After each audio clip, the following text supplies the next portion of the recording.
I put on some meditation music or whatever I do, go start fooling with my birds, picking with them and talk to the dog or something. I mean, and see, I love that communication with the animals, the ones that can't communicate like I with my language, but they communicate physical. Cause when my dog left a month ago, and I messed around and left, went off, gone to work, and didn't tell nobody that the dog food was in the truck, and she got hungry and got off, and somebody had tricked this dog off by feeding her to go with them. And didn't have no collar on her. I thought she was gone for good. But anyway, not less than a week later, a couple days, I was outside. I heard something whimpering. That dog was right there, free. And when I went to put that dog back on that chain, that was the first dog I ever had and ever encountered gladly to put a chain around his neck. I mean, kneel down where I could just put that chain on neck. And that dog, it just started rubbing up against me, just started like, and it was whining. She was whining real hard, like, I miss you. And I went ahead and went and got her some more dog food and sprayed her mouth because she loved getting sprayed with water mist. And that dog, I could let that dog loose right now. That dog gonna run the perimeter of the house, or the yard, and that's the far as that dog going. She is not going no further. See, I one thing about it, every now and then, I treat her with cheese grits. She might get a rib of her own and stuff like that. That dog, see, when you cater to animals and stuff like that on their level, they'll do it.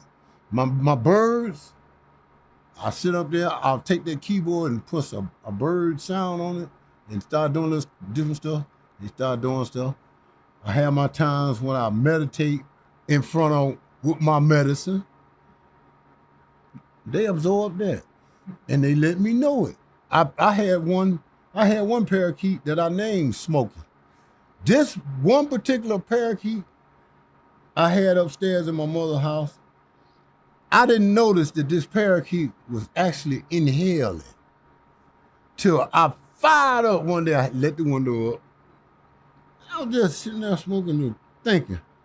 And the parakeet was on one side. I seen that parakeet, when I fired up, I seen that parakeet just slide on over to me and did his neck like that. I looked. I said, that parakeet is smoking. I just did like that. That's so gone. Start doing that. I said, this joker is actually getting out. I cried when that bird died. That was my favorite parakeet, Smokey. And I'm talking about, we sit up there. It was a all yellow parakeet. Had one little speck right there, green. Me and Smokey used to sit up them steps, and when I turn on the music, start doing like that. A parakeet, this ain't no parrot, the big one. This little one was doing it. I said, man, it's amazing how you can get connected with nature. That's all I tell people. Get connected with nature. I had incidents down there fishing at the family pond. Didn't know. Okay, as I walked up to the edge of the water moccasins traveled through my leg. Went out so far, turned around and came back and just stopped and looked at me. I said, well, what you want now? I said, you walked away from me. Just looked at me. I said, well, go on about your business. I'm finna fish. Go on.